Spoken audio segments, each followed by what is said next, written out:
We're here with Salvador Romero, who we have known for many years and whose work we have admired for as long as we've known him. How do you determine which materials you're going to carve? Well, I go up in the hills and I start looking. At rocks. I've been doing it so long, I can look down and usually I can see it's workable. It's like and there's something new I find all the time. But if I look down and I see like this flat rock, I usually know what I'm going to make out of it, and I know it's just looking at it. It was a little in between, kind of hard and soft. So I take that and I go like sandstone. I see some sandstone. I know I can work that pretty easy. So I pick that up, and then the different rocks and basalt. Here's some of it. This is probably close to basalt here, and then there's the other the ones with the holes in it, and so. But those types I pick up all the time, and I usually know what I'm going to make out of it. And then the longer rocks that I find that I know make mountain lions or snakes. Yeah, that's what I do. Within maybe a 5-mile radius of my house, I don't go beyond that. I don't go to the mountains. I go by the river, which is about a mile away from my house, and then the hills up near Tent Rocks. They're maybe about 3 miles out. So that's where I go in a different areas. It's some very interesting rock out there, and when there's like a really rainy season like this year, there's a lot of flash flooding in the arroyos, and that's a lot of fun. You thought you've picked up all the rocks that you've gone 3 or 4 times, like early summer, and then the rainy season starts and the flash flooding, and it completely tears the arroyo up, just completely changes it. The arroyo might have been here last week. A few days later, it's over here.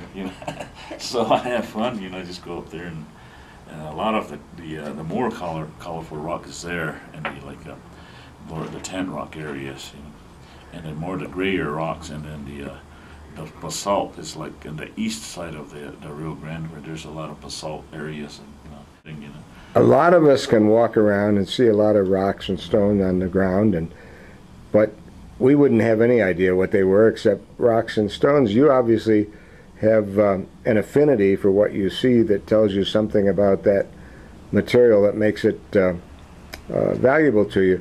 How do you do that?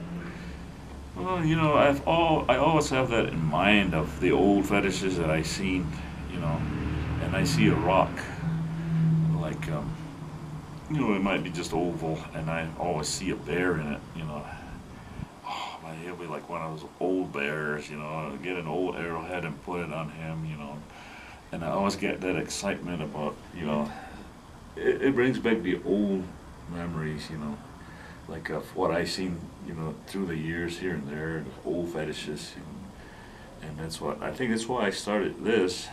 Of course, when I started first, I was making fetishes that looked like the Zuni when we first started, and then I took him to the shop where I do business in Santa Fe, and then she kind of didn't like them. She would buy 1 or 2 of them, and then I don't know, we got a suggestion from either her or just me and my brother, which does something similar. We decided to just try the natural stone, like what we find. And we learned through the years. I'm still learning. I think I find rocks that I've never carved. And do you see an animal in the stone when you pick it up? Most of the time I do.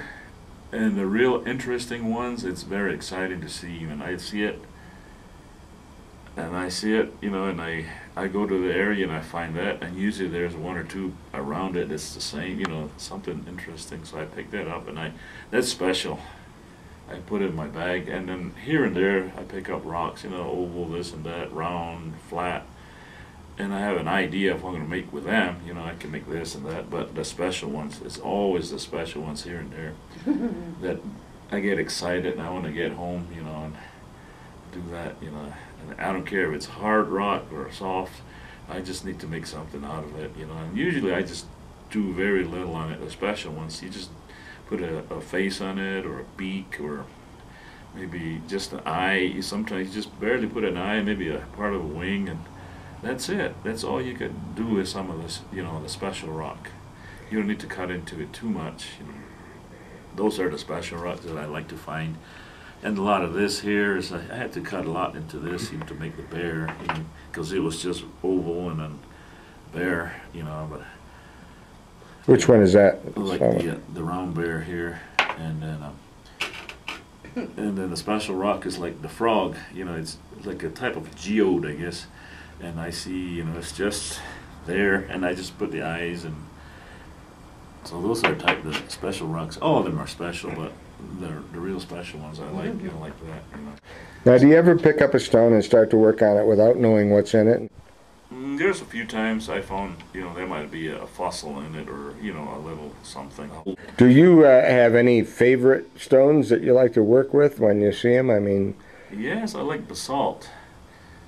There's basalt, there's a hard types, and then it comes in grades, and they're kind of the softer, and then the medium, and the color changes too from the regular gray basalt, kind of bluish gray, down to kind of a red. This is like a kind of a reddish type of basalt, and then to yellow. It comes out to yellow. So I love that, And the sandstone, it's very hard to find now in the rivers of the larger types, but I still find them once in a while. But I still like the sandstone. It's just the softest, one of the softest ones. There are other stones that are softer, but that's one of the easier ones to work with.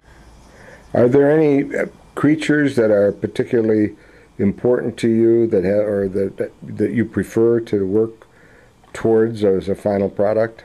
Well, yeah, the traditional, the fetish type of, the traditional, like the bear. Probably the first would be the bear, the eagle, and the mountain lion.